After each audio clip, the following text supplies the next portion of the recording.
Welcome to the Commentary Magazine Daily Podcast. Today is Monday, March 10th, 2025. I am John Podhortz, the editor of Commentary Magazine. With me, as always, executive editor Abe Greenwald. Hi, Abe.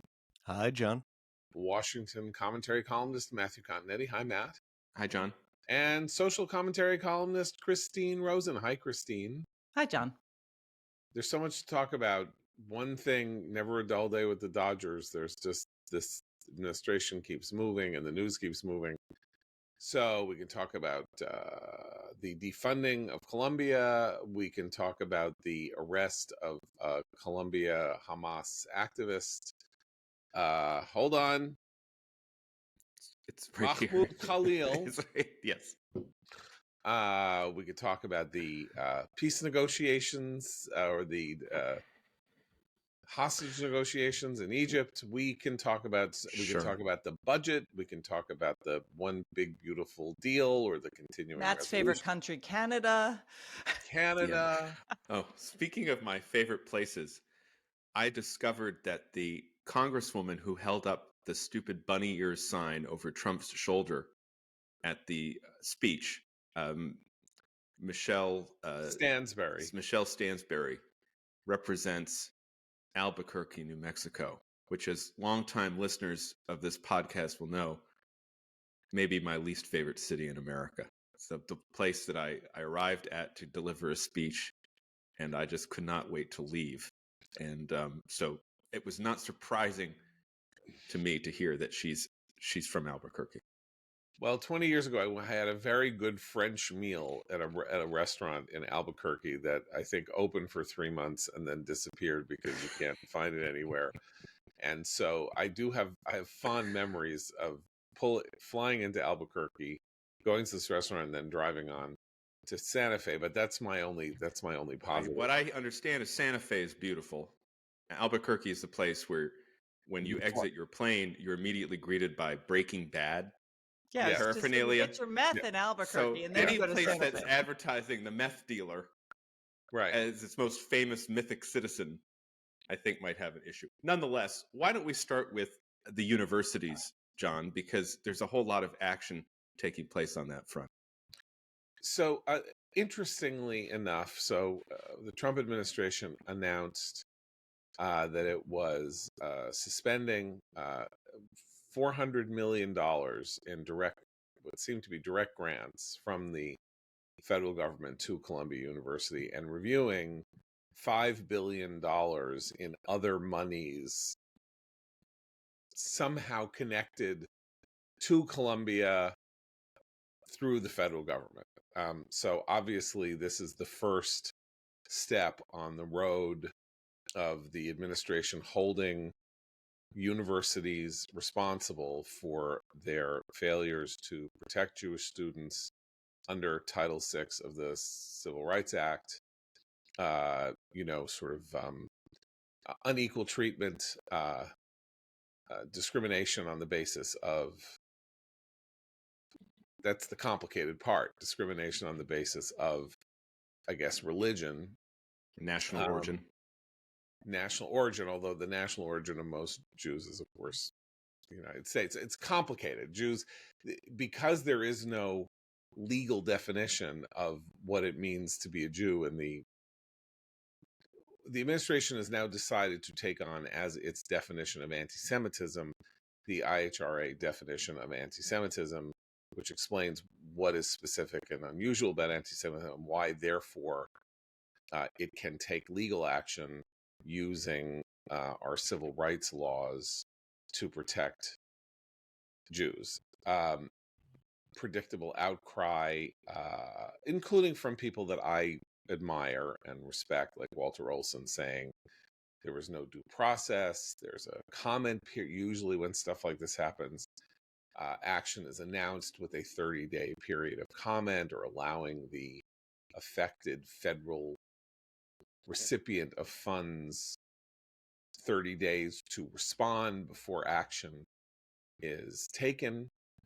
And so I don't really know where that falls out or doesn't fall out. I do know that it's once again you have one of these things where if the Biden or Obama or any administration had decided to take an action against a university for racist behavior and said we're pulling their grants because clear evidence that black students had been discriminated against, I kind of doubt that anybody would have said, well, I mean, the 30-day comment period was really Yeah, the bureaucratic response is completely unpersuasive to me at this point. It's not as if there was one incident of anti-Semitism last week and then suddenly they pulled their funding. This has been going on for a very long time. Obviously, there have been, threats of other lawsuits. The students have complained. This is clearly an issue. They've had plenty of time to have their little bureaucratic confab to discuss whether or not and how they can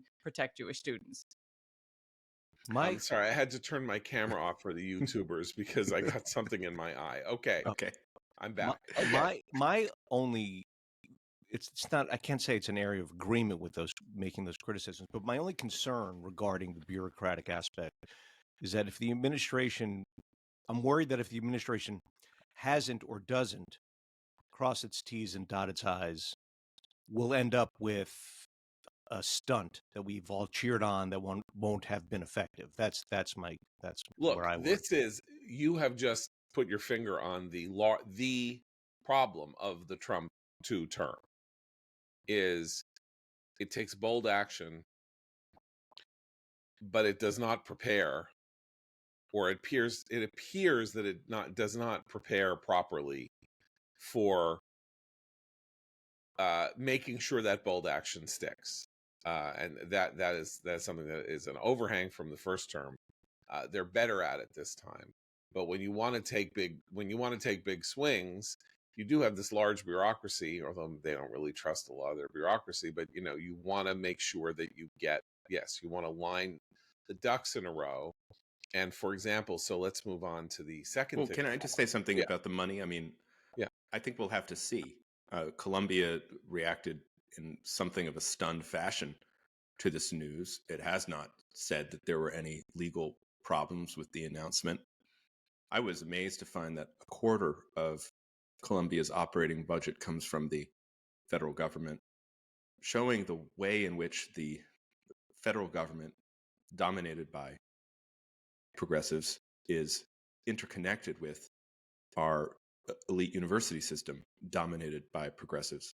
So one way of looking at this move isn't just Trump making good on his promises to combat anti-Semitism in the country and on campus, but also as part of his more general approach in this administration, which is to attack the institutions dominated by progressivism, whether it's the bureaucracy, whether it's the university, whether it's our foreign policy.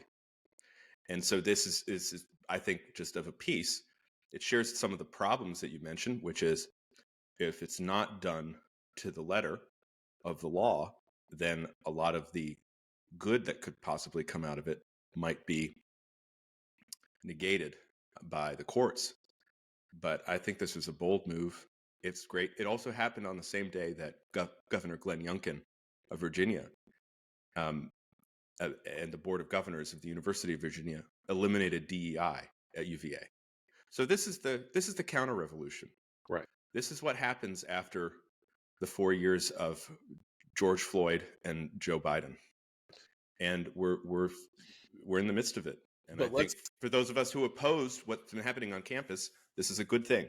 Right. So let's talk about the second major action at Columbia, which is just as important as the first, although it's on a much smaller scale. Right. It's not $400 million. It was the ICE arriving to take into custody one Mahmoud Khalil, who helped lead the protests, the pro-Palestinian protests at Columbia beginning in 2023 as a graduate student. He is here on a green card.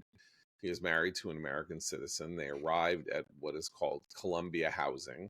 Though he has graduated, he is still living in Columbia Housing, which is nice for him. Maybe his wife is still a student at Columbia, I don't know. And took him into custody. His lawyer claims that the ICE agents who took him into custody when Khalil handed the agent his phone to talk to his lawyer, said that he was being brought in for. This gets complicated because I had this down and now I've already forgotten. He for overstaying his student visa, but he Right, but is he's a not. green card But he is holder, so not that here on a student visa, yeah, right? yeah. So that was obviously a blunder on the part of the agent, who must have been rattled to be talking to a lawyer in that way. Then Tricia McLaughlin, the spokesman for the Department of Homeland Security, said that no, this was about his actions relating to anti-Semitism, and that he had violated terms of Trump's executive orders regarding anti-Semitism. More importantly, I would say, is the idea that people are outraged because he is a green card holder and therefore is being denied some form of due process to green card holders, except that the green card is, of course, not American citizenship. It is a pathway or a way station to American citizenship. And in all pathways to American citizenship, there is no margin. I mean, if you get arrested for a drunk driving ticket, your status can be revoked. There is if you jaywalk, your status can be revoked. It is not. You have due process rights, like everybody, and even certain illegals have due process rights in certain ways. But green card status is not a get into America free card and stay in America forever card. That's why it's a way station to the point at which you are considered a citizen. And under all kinds of national security provisions regarding the idea of whether or not somebody should be determined or classified as an enemy of the United States in some fashion or other, this would be one of them. And I remind people that one of the ways in which the federal government has dealt over the course of the last 70 years with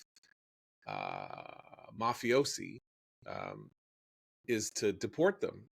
Most recently, the husband of one of the Real Housewives of New Jersey, Teresa Giudice's husband, who was literally deported back to Palermo or Parma or somewhere either in Italy or Sicily, after having highlighted getting into trouble because the feds turned their eye on him because his wife had decided to go on this reality show. So this is an arrow in the quiver of American law enforcement. Yeah, and I mean, another, I think, bold, good move by the Trump administration to get at the sources of the campus anti-Semitism. We note that it is someone who was not born in the United States. He's here on a student visa. Now he has a green card. He's using his time as a graduate student to promote terrorism, to promote Hezbollah. That was part of the literature that he was handing out, Hezbollah playing cards for all the leaders.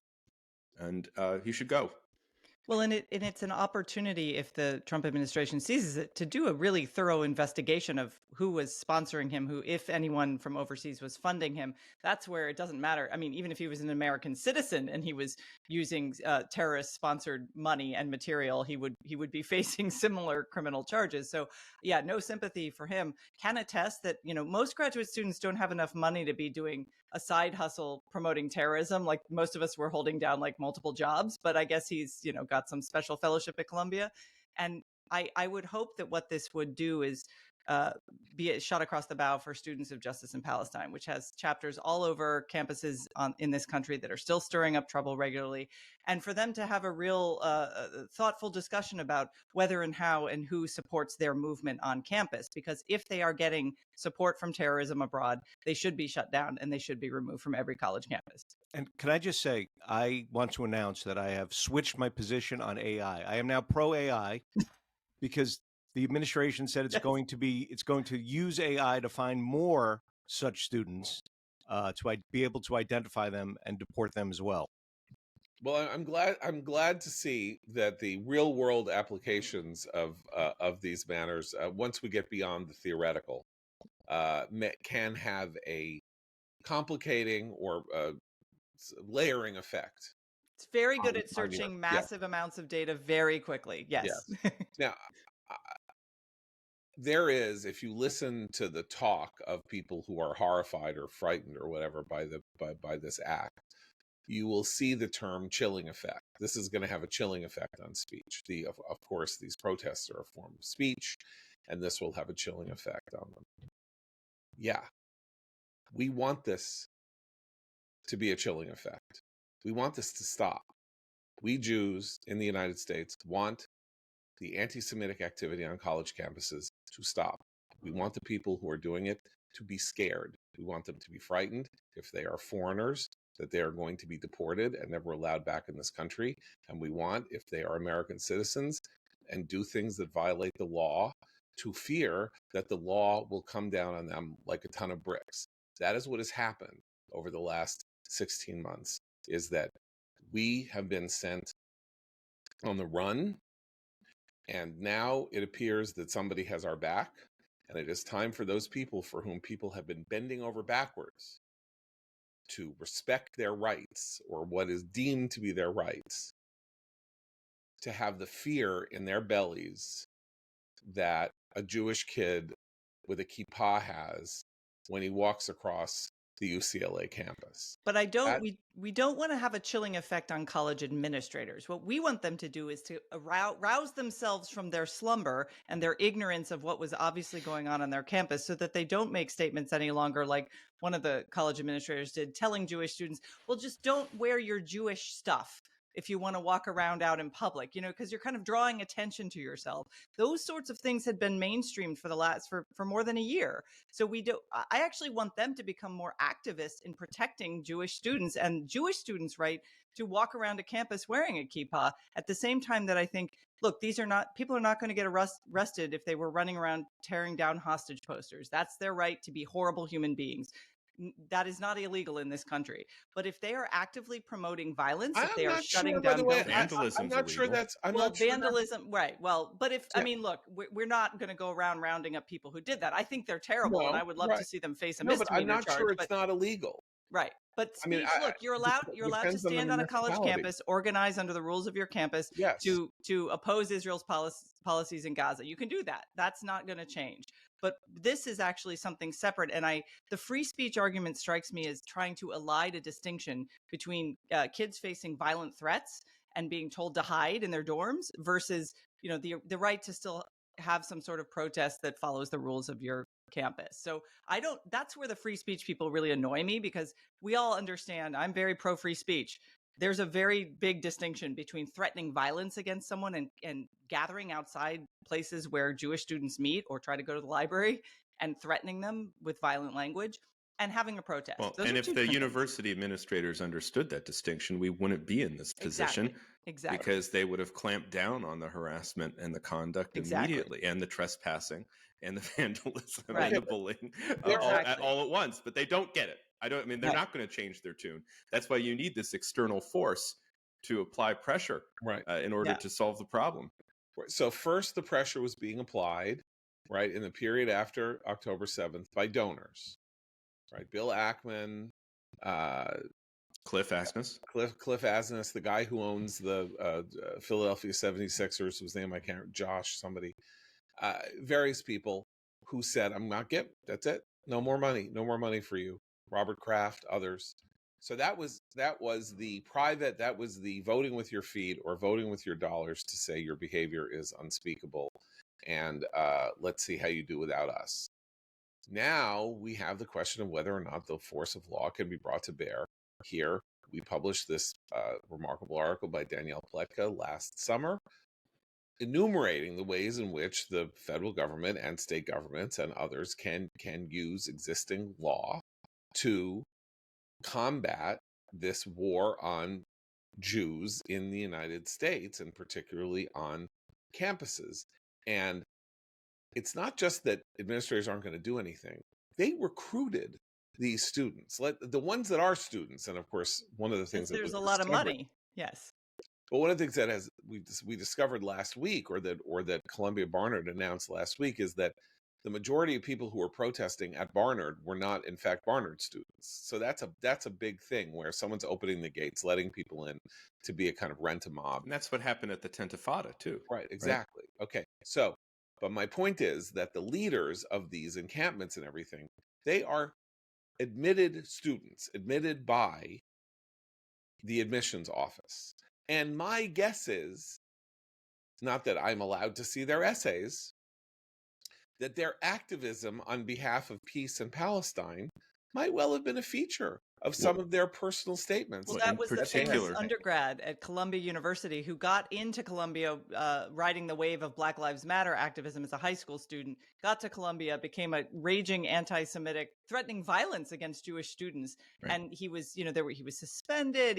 They sat there and nuanced his punishment when what he should have been, they should have just kicked him out. At Columbia in particular, with Rashid Khalidi, Joseph Mossad, that department has one purpose, and that is to delegitimize and demonize and apply double standards to the state of Israel, Right, and which that's is the definition of anti-Semitism. So we, of course, have two forms of admissions departments, right? You have undergraduate admissions. So undergraduate admissions is done centralized by a centralized office.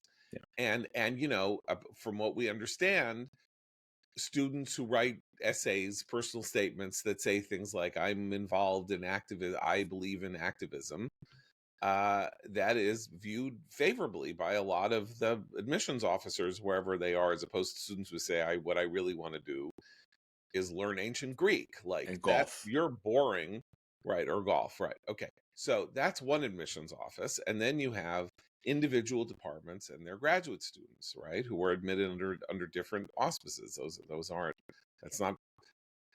They are admitted by committees of those departments, sponsored by faculty often. And who do they want? Who does Joseph Mossad want? Who does Rashid Khalidi? Little Joseph Mossad. And who do the intersectionality professors in the studies departments, the gender studies, the ethnic studies department? Who do they want? The next Ibram Kendi. Yeah, exactly. So they are bringing onto campus. They are importing cancer into their campus by choice, and receiving federal money, a and quarter of the budget. And I mean, it is beyond belief. And of course, this then dovetails with a lot of the crying and screaming and rending of garments relating to the suspension of the grant money at cabinet departments, particularly HHS, and the money being given out by the National Institutes of Health and Mental Health and all of that, where everything was sort of frozen in place until these programs could be subjected to some scrutiny. And of course, there are now daily stories in the New York Times and elsewhere about how people are literally dying because 40 days ago, somebody said, okay, we're just suspending some of this money. Like, most of that money wasn't already in the pipeline or already wasn't in the bank accounts of everybody who has it. Don't believe what you're reading. These are propagandistic efforts. It's the same people who are telling us that Gaza was suffering from a famine. And then we see the photos at the death rallies, and the Gazans look pretty healthy to me. Yeah. So my point is that there's a multi-front war, and the idea is the Trump administration is crazy and reckless and mean and horrible and authoritarian, and it's taking money away it's literally taking cancer drugs out of the mouths of baby leukemia patients and like that. And don't believe what you're reading. You cannot believe this is a war. This is a propaganda war that is being waged against this effort. I am sure that it's being done problematically, and that's where the dotting the I's and the crossing the T's comes in. Because if anything, it's that they won't end up taking money away from any of the target or enough targets. Right. It's not that they'll be denied the right to do so by the courts, which will find that they have missed. I will draw a distinction, though, between Musk and Doge and kind of the consciously blunderbuss technique that Musk has said he uses, right? Musk wants to stop everything and pare down to the bone any new acquisition so that he knows what is necessary to operate the business. So when Doge comes in and they start canceling all these contracts, they start sending out the 5 things that you did last week emails, they start firing the probationary employees. All of that is part of Elon Musk's approach to acquiring a new entity. The entity in this case happens to be the United States government. And so there's a lot of hysteria and I mean, worthy criticism of what he's doing. It is the government. What's happening in Colombia and what Leo Terrell is doing at DOJ seems to be a little bit more strategic and a little bit more planned out than Doge, which again is the whole purpose of Doge is to kind of rattle the box to see what you actually need inside of it. Whereas this, going after the Colombia, launching the investigation, what happened last week with DOJ into the UC system and its treatment of Jewish students, ICE going after the graduate student who was behind a lot of this stuff on Columbia. That I think is a slightly different category and may actually be a little bit more immune from some of the lawsuits we've seen on the Doge side. I believe that's right. I just think that the initial execution where the ICE agent who did the arrest did not actually understand. Well, he shouldn't have talked to the lawyer. I mean, seems like just a mistake on the right. Well, why is the ICE agent talking to the guy's lawyer on a cell phone? That doesn't make any sense to me. I know, because he was rattled, right? And was of course executing an order that they had never executed before, in settings that is not exactly the settings that an ICE agent would ordinarily find himself in, like the lobby of a building of student housing in Morningside Heights. I don't think that's usually where they conduct their raids or where they take people into custody. So he was probably a little intimidated or a little nervous or didn't know what kind of situation he was in and was trying to be civil, right? Or trying to sort of do things in a manner that would not create a disturbance. And so he said what came into his head to say, which was not correct. And here the administration is singing from the same hymnal, which I think is important. You mentioned Leo Terrell. Marco Rubio made a statement that said, we are going to use the powers of foreign policy powers of the executive branch, which are extensive and which relate to national security, to say that there are threats inside the United States from foreign nationals who are material supporters or of terrorism, and that terrorism, remember, Hezbollah and Hamas both have killed Americans by the scores. Right now, Hamas is holding an American hostage. We'll get to this part of the blunderbuss behavior of the administration in a second. And so there's no question that doing things that would advance the aims of Hamas or Hezbollah is an act that is contradictory not only to the safety of to the furtherance of American national interests, but to the safety of Americans currently who are in extreme circumstances. And we know, let's not forget, George Mason University had some arrests of students who were clearly a terrorist cell on campus. I mean, this is no joke. Like, they were planning a violent attack against Jewish students and against, targets in Washington. So yeah, it's a serious thing. Yeah. First of all, this is not, COINTELPRO. This is not the 1960s and there are, hippies protesting on campus and J. Edgar Hoover wants files on them. It's not what is going on. Let's not go bad on COINTELPRO. No, but what I mean is, that's a pretty cool story. But what I'm bringing this up only to say that what happened was that for 16 months or 14 months or whatever the length, October 7th through November 5th, right, or as long as the Biden administration survived, the terrorist students were getting the benefit of the doubt in terms of the law being on their side, both on campus in terms of campus law, the rules of these private institutions, and the federal government, right, and a lot of blue state cities, right, blue cities, which were saying, well, we're not allowed to do anything. This is speech. And I think you can look at what happened at Barnard last week as a test the same way that rogue states test new presidents. I mean, if we just forget about Ukraine, Russia for a second, think about what China is doing in Taiwan and circumnavigating Australia last week with PLA naval ships, right? That's clearly they're testing. The anti-Semitic movement on campus, the pro-Hamas movement on campus was testing with Barnard. Would Trump do what he has said that he was going to do to fight these students and to fight this larger network that is funding them and organizing them? And I think what we saw in recent weeks is the Trump administration is serious about this.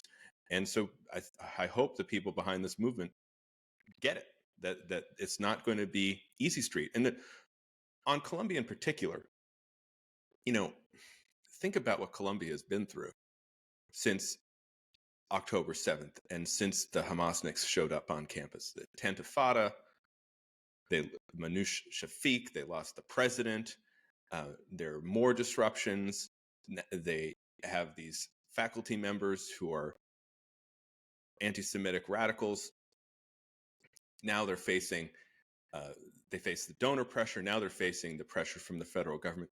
And I will say, if this doesn't work, the Carthaginian option may be the only one remaining. And I say that as a Columbia graduate. This place may be beyond saving. Delenda est. Carthago delenda est. Okay, so by the way, we've talked about this before months ago, but Columbia, of course, behaved abominably or badly or weakly when it was overtaken in 1968 by student radicals who occupied the president's office for a year and, basically disrupted the campus for a year and did nothing. And out of that partially came the Weathermen, who blew up a house in Greenwich Village while they were making bombs to set off at military recruitment centers. Columbia's reputation in the United States fell precipitously, right? It was one of the top 3 universities in the country. And by the time I was applying to college in 1978, it had a 25% admission rate, very high. It was not hard to get into Columbia. Well, it was also New York City was not in the best condition. But that was one aspect, but the other aspect was it had an odor about it among ordinary Americans whose kids were being sent to college. And the odor was, this place is trouble. Bad things happen there. I'm not even sure I even remember what they were, but I don't want my kid there. City's not safe, and the campus is weird, and they let these people overrun the administration, and that's not a place I want my kid to go. And it took another 15 years for Columbia to restore its reputation. It really, if I don't have it in front of me, but if you looked at what was the precursor to the U.S. News and World Report rankings, sort of these books that you would get when you were... It was 2 things, John. It was Giuliani, right? And then it was David Denby's book, Great Books. Great Admissions? Oh, Great Books. Where he spent a year going through the core curriculum he had taken, which came out like 2 years into the Giuliani term. Right. And I think that those 2 things may have rehabilitated Columbia, at least in the Continetti household. Fair enough. But I'm just saying that these things have long-term consequences. Columbia is doing extraordinary damage to itself, not just because it's going to have this financial crisis, which of course is really bad, but what's happened over the last year means that there are people who they might want to have as students who are not going to apply there anymore and are not going to want to go there, and professors that they want to recruit who are not going to want to teach there and not going to want to live there and not going to want to have to deal with that world. So and I'll also add to that. Yeah. You do yourself harm as an institution, as a country, as a whatever, when you make yourself an inhospitable place to Jews, because it is a simple statistical fact that Jews are overrepresented in successful realms of all sorts, at the highest echelons of all sorts of realms in the U.S. and free countries. And if let's you don't not turn into the Joe Rogan podcast here, Abe. No. I'm saying I'm kidding. no. He's But saying it's it openly. Go yeah, ahead. yeah, yeah. No. It's just a statistical fact. So if you don't want to recruit those future impressive graduates, then good for you. See how that goes. Well, I think your first point there was an essential Ruth Weiss point that she's made many, many times, which is when anti-Semitism appears, where it appears is headed for decline rapidly. Right. And the fact that it's on these campuses shows that the university system as we know it is headed toward combustion. And the revocation of funding from the federal government might have the possibility of doing one other thing. We saw the very big donors, immediately post October 7th, pull their money and say, until you get your campus in order, I'm not investing in you as an institution. But you have a whole lot of parents paying tuition to some of these schools. They get some breaks from the school through federal grants and whatnot. And those students who are not activists, my son hangs out with some of them at Barnard, actually. They were talking about this over the weekend. They just want to go to class. They want to do their thing. They want to have a college experience. Their parents are paying a pretty penny for them to have that experience. If they're blocked from going to the library often enough, if their campus becomes a place of turmoil, even if you're a non-Jewish student, but your parents are paying all this money in tuition, you should rouse yourself from your slumber and demand of the institution, hey, get your house in order. My kid can't go to his class. My daughter was in the library and couldn't study because of all these activists. There's a whole silent, group of parents and students who are just kind of keeping their heads down for now, but that is not a sustainable posture at some of these institutions. By the way, one reason you should be watching us on YouTube is that I did turn off my camera once because I had something in my eye, and I just had to fix my collar. So you're getting fantastic visual content showing. Well, I'm just missing the sky blue background that we had. I don't have the sky blue background, but I do want to point out that if you look behind me on the YouTube, what you will see is, I just want you to know, you will see album covers. I'm very proud of these because I get them at these secondhand stores. I just got one in Brattleboro, Vermont. I got Engelbert Humperdinck. I got the comedian Pat Cooper. I've got Elvis's soundtrack to the movie A Roustabout, Al Jolson, and then my newest find, Eddie Fisher's Greatest Hits. Eddie Fisher. Purchased this weekend in Brattleboro, Vermont for $2. Eddie Fisher, of course, being the man who most famously, tragically dumped America's sweetheart, Debbie Reynolds, for Elizabeth Taylor, and then was cuckolded by Richard Burton. And I call that karma, but karma doesn't even begin. Anyway, there's all kinds of interesting visual things to Carrie Fisher's dad to enjoy here on the YouTube channel, including, as I say, things like where I have to button my collar button because one was buttoned and one was not. Anyway, that's just a promotion to watch us on the Commentary Magazine channel on yes. YouTube and as opposed to just listening. Matt has a little calendar. Abe has this crazy painting you can't really see.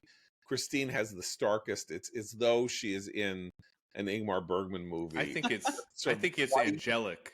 Thank you. Yes, that's the look I'm going for. Like the clouds and the heavens. Yeah.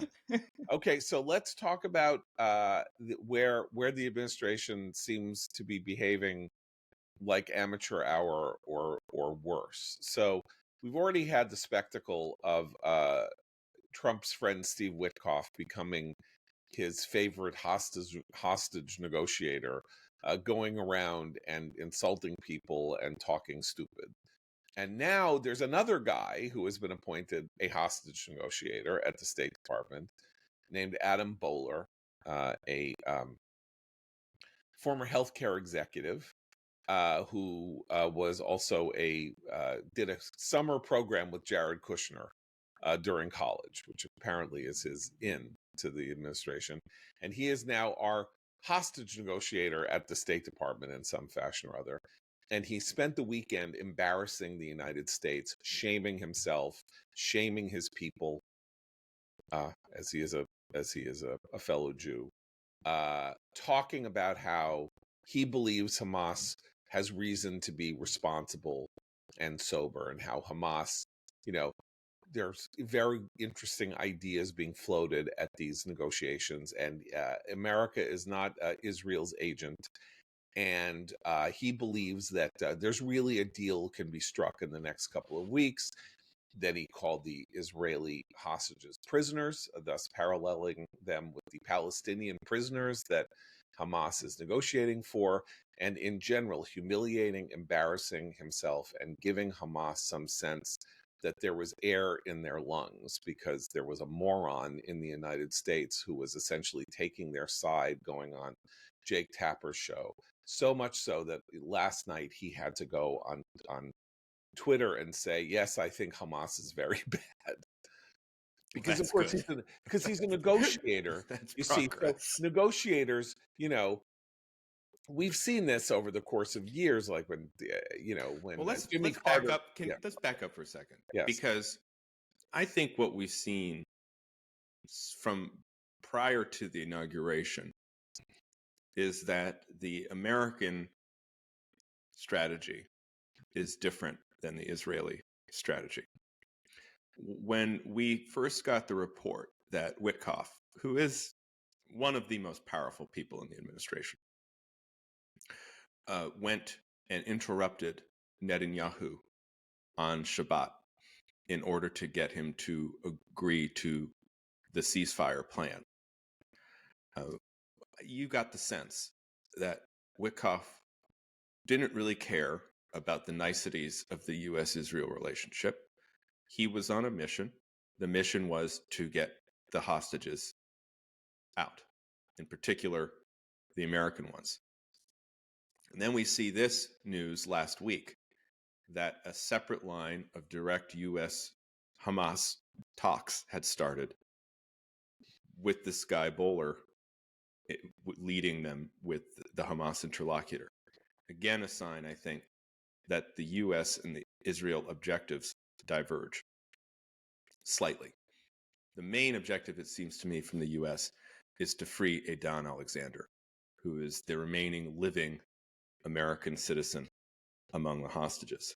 And I believe that is why they're pursuing this, in many ways, reckless negotiation direct with Hamas in order to get Adnan out as part of the next release. And that is, I don't know where the administration goes after that. By the way, so look, Israel and the United States can have diverging interests here. And if there is a negotiating posture that the United States wishes to take to isolate on and get released Don Alexander, it is within its rights, and we are within our rights as a sovereign nation with interests that differ from Israel's in doing so. If we are negotiating over Adnan Alexander using Israel's holding of Palestinian prisoners as part of the bargaining chip, then that is not our own game, right? That's part of we're negotiating with Israel's chips. We're playing Israel's chips. The one place where there's a gray area, and while I do, like I said, I believe the American objective is really focused on Alexander, we also hear from the administration this idea that there would be one release of the remaining living hostages.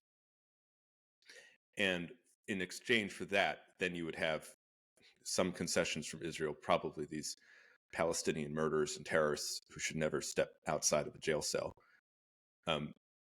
So there, it seems sometimes like, this is the confusing part, at least to me. Sometimes it seems like U.S. and Israel are aiming for the same objective, which is to get all the living hostages out. Of course, that's what Trump has said. That was part of the Shalom Hamas post.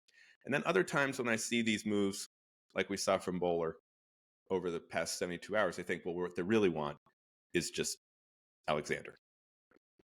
Where this diverges is that Trump is way more hawkish in language and terminology and all that than Bibi is. And not just than Witkoff and Bowler are, but where Bibi is. Bibi is in a Scylla and Charybdis trap, which is he has got to go and finish this war. And the hostage families who have immense power inside Israel do not want are willing to see the war ended inconclusively if they can get their people back, and they're protesting him. They're thanking Trump, and they're protesting Bibi. And Bibi would like to get as many hostages out as he possibly can before he has to restart the war. The problem is that as this time stretches out, Israel's threat starts sounding hollow, and he starts seeming weak, and America starts giving Hamas hope that it can weasel out of its fate. And the language that Bowler used on the talk shows was a catastrophe. He called Palestinian prisoners hostages, and he called Israeli hostages prisoners. Do you know why? Because he doesn't know what he's talking about. He's a guy in healthcare. He got this job because he went to college. He had a college summer with Jared. He was part of various commissions. He did some stuff in the first Trump term. For some reason, he got this job. He's never been before the press, as far as I can tell. No one's ever heard of him. Like, I've talked to like 5 or 6 different people, senior people who are in senior positions, foreign policy positions in the Trump administration, dealing with things like hostage negotiations during the first Trump administration, who have never heard of him. I mean, I'm not going to say who they are, but trust me when I tell you that it's like, what? Who is this guy? And he goes on TV and gives Hamas 2 weeks of renewed life and the ability to torture prisoners by saying, I think we could have a deal in a couple of weeks. Hamas is going to see reason. I mean, they have reason to think that maybe there's a way out. And apparently one of the ways out that he offered was a 5-year gap, a 5-year demilitarization. They leave and they agree not to do anything for 5 years. What the hell are you talking I don't about? think JD Vance wants that. No, but I mean, what the hell on earth? What the hell are you talking about? You're negotiating with Hitler. Oh, you know what, Hitler? You said you will let you leave the bunker, and then you can come back like Napoleon. You can come back from exile in 5 years and take over Gaza again. How about that? This is the world of I'm a negotiator, so everything is on the table. You know, it's what? interesting. I don't want to read too closely into the tea leaves here, but it's interesting that they have Adam Bowler doing the direct Hamas line, not Witkoff. Maybe Witkoff is like, I don't want that. I don't want to deal with that trap. I gotta do the more general talks and with the Qataris and Bibi. But look at Trump yesterday. So Trump over the weekend said Qatar is going to have to answer for supporting terrorism. Well, you're absolutely right. Trump is in one place on this, and the problem is that Netanyahu. I don't want to say it's the problem, but you're absolutely right that where Trump is very different than where Netanyahu feels he needs to be. And meanwhile, you have Witkoff and Bowler trying to get the release of these captive of the hostages, which has a significant political base inside Israel. So right. It's a 4-way game here. But the game is, and this again, this is something that should concern people of goodwill who are hopeful that the Trump administration can be this transformational administration that will set America on a new kind of governmental course, which is you have to be good at the game. You can't just announce that you have a new strategy and you're going to knock hell and you're going to do this and you're going to do that. Like, it's not that the devil is in the details necessarily. It's that when you aren't singing from the same hymnal or don't have a strategy in place, or you're having private negotiations, the details of which are leaking out in public, everybody needs to be on the same page. I'm sure that what Bowler is saying is what Rubio doesn't want, or Waltz, or J.D. Vance, right? I mean, yes, J.D. Vance does not want a revivified Hamas returning to Gaza during his first term in office after Trump retires or whatever. He's off on his own, like throwing things out at the table, throwing things at the wall to see what sticks. But you can't do that with evil. I'm sorry. Like, Well, this is with not that, like, I want to put you in a car today. What do I have to do to put you in the car?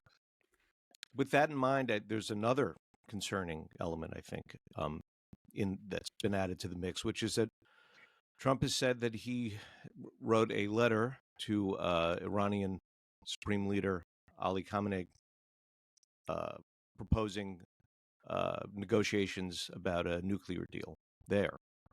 Which Khomeini denied Right.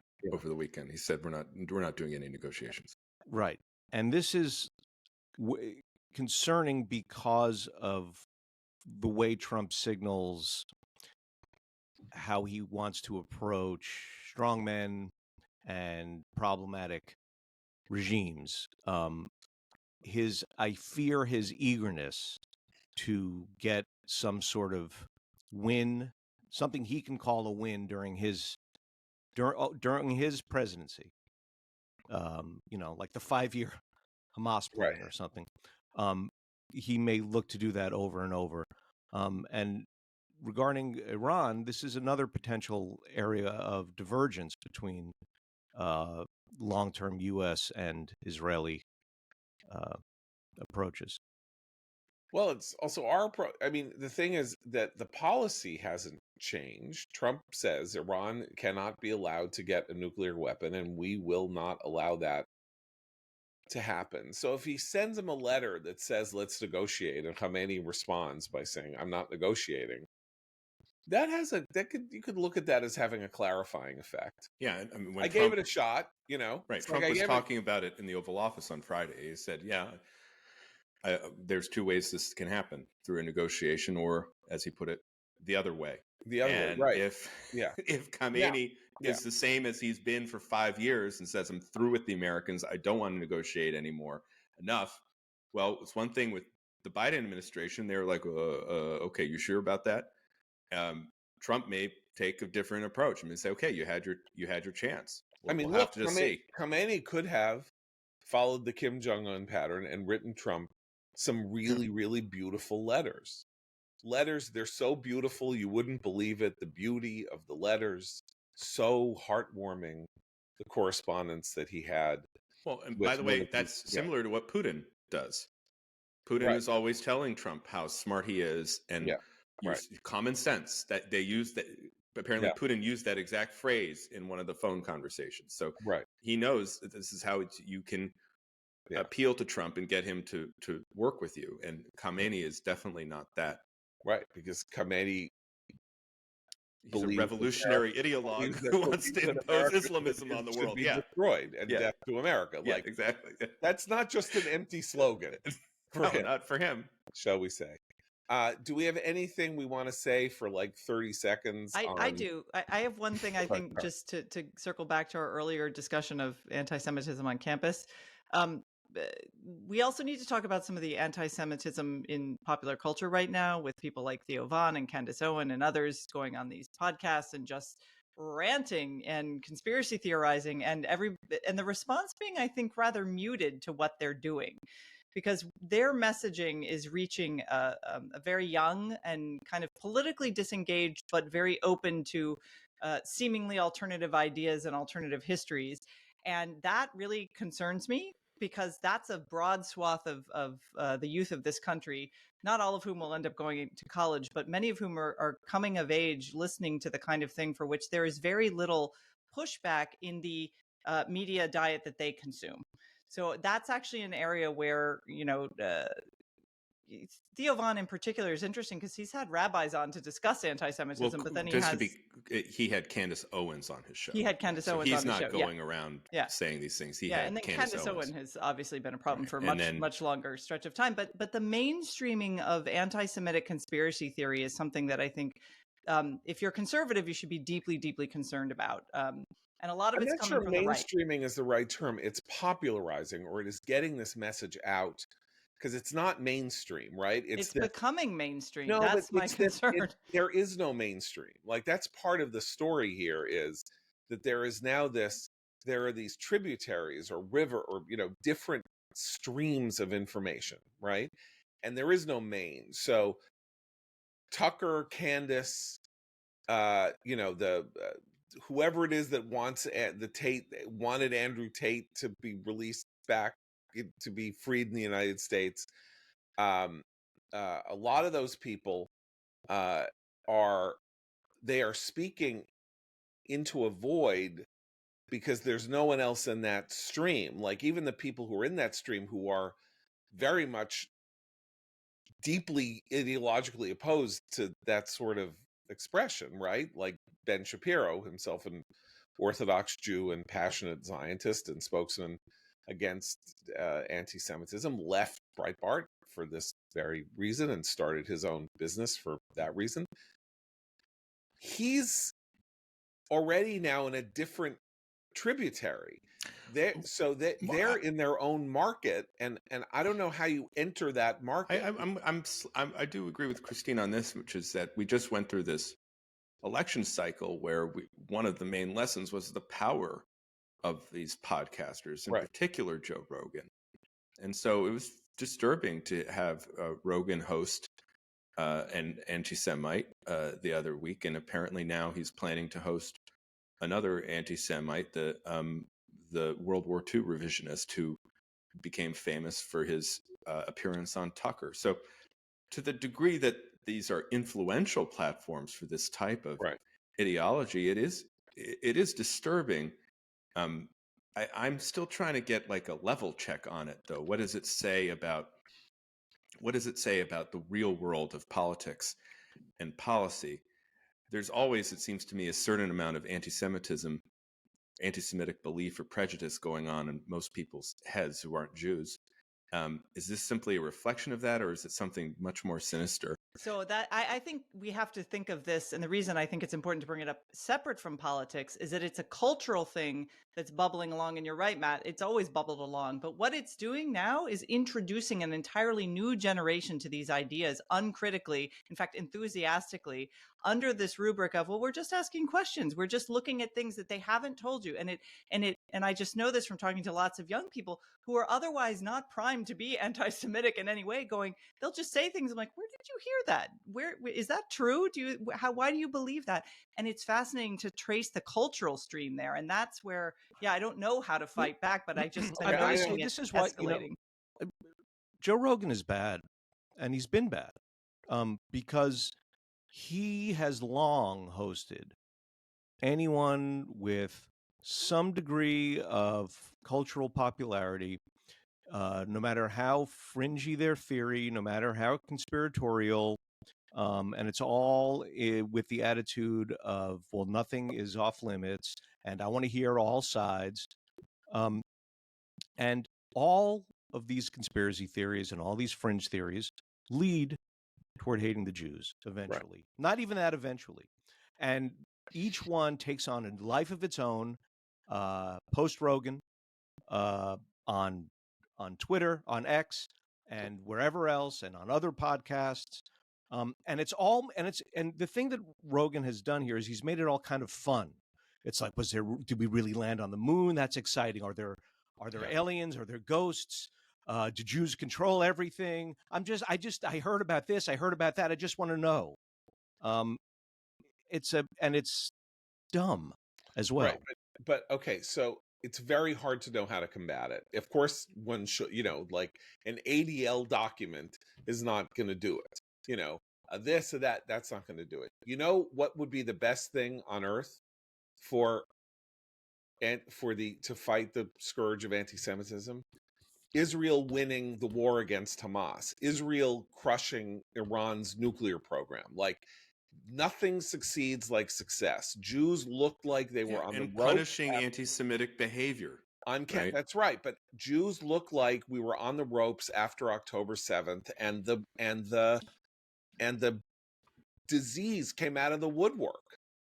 And so the only way to fight back against it is success. what was the best moment for America, for world Jewry in the last 16 months? It was the successful series of operations from the assassination in Tehran to the pagers to the strike against Iran. That was where it was like, whoa, look at that. Like, I want some of that a little bit, you know, even got to hand it to them, right? Candace Owens is a grifter. If she saw that there was more money in being like converting to Judaism and moving to the West Bank and, you know, like having her podcast there, that's where she would go. She has had a Pavlov's response here.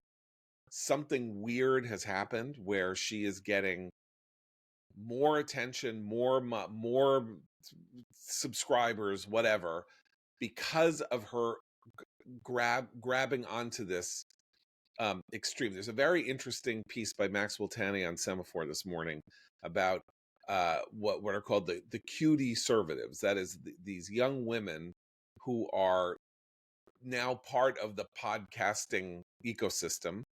We were told during 2024 was all male, right? It's always all for males, and Rogan being the capo to the copy. But now you have Brett Cooper, and there are a bunch of women, and they have big audiences, and they are not going. And Candace Owens again also is sort of part of it, but often a slightly different side. Israel's not of interest to this. Is not their place. They are RFK, Maha, paranoid about the healthcare system and COVID vaccines and what's going in our food and all of that. And by the way, that too ends up there. The vectors between that and where you get to anti-Semitism are also weirdly congruent, that in ways that I don't understand. The question is, can they be recruited? Can they be pulled off what I think is a walk down this road where they influence young women as opposed to young men in this regard? I don't know the answer to that. And we had this undersecretary, this appointee in the Trump administration, this young woman who had posted tons of anti-Semitic stuff and she is was now a deputy spokesperson. Yes. Yeah, Yes. Pentagon. So actually, they've already infiltrated that market, and just to push back a little, obviously. So she's a nepo baby. She is the daughter of I know, Steve Cortez. To push back a little on this idea that Israel's success will end this, I disagree. I want Israel to succeed in all ways. But their success is also used as an argument for further anti-Semitism, because then they're controlling everything. Then they're too powerful. That there's really no winning. So I think separating the political stuff going on right now from culturally why this is so appealing to so many people, particularly younger people, who that's what shocks me, is how much of the sort of, I would say, 18 to 30-year-old cohort, which never really gave much thought to anti-Semitism, now suddenly is talking about the Jews in ways that are very disturbing. No, they don't know anything, and they don't trust anyone. Yeah. And that's not my fault. Yeah. That's the liberals. The liberals did this, and now we're paying the price because you have an entire generation that's ignorant and doesn't believe authority, and the authorities that they don't trust are all liberals. And so these people come along and say, "Oh yeah, you know, Hitler was right in World War II." Oh, well, that's interesting, because they've never heard anyone say, "No, Churchill was the hero of World War II." That's how you fight it culturally. But that's a cultural thing. I still think we have to separate what's happening in the culture from the world of politics and policy, and the only way to fight it is to punish anti-Semitism when it rears its ugly head. Right. I think that's important. But Christine, just to push back, if Israel succeeds and it's bad, and Israel fails and it's bad, I think we should try the Israel succeeds. Oh, totally agree. Yeah, of course. That goes without saying.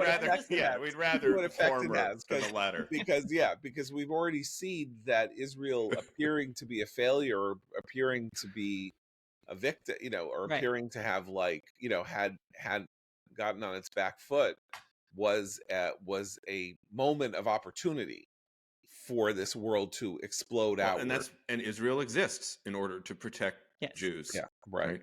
Yeah. So, well, that's fun. I'm glad we got. Sorry, it's just been bugging me. I'm glad we talked about it. Okay. I just want to tell you guys one thing. I'm very proud. I haven't told you guys this, but so remember last week on Commentary Recommends, I recommended this mockumentary, Citizen Wiener, about this guy who runs for city council in New York City in 2021, which is sort of this letter perfect parody of a political documentary about an outsider making a run to be a politician. And I heard from its director, because it's on Tubi, that there was a huge surge of interest in and viewership in Citizen Wiener as a result of our mentioning it. This is a very Commentary gets results. but it's a pure experiment in this, because of course we were the only person in the we were the only place in America that mentioned Citizen Wiener last week, so it was a pretty one-on-one test of this matter. So thank you everybody for I hope you liked it, and I hope you like our recommendations. We don't want you to be we don't want you to watch and see these and read these things and go, what the hell are they talking about? That was terrible, like that. So I hope you liked it. Anyway, we'll be back tomorrow for Abe, Christine, Matt, John.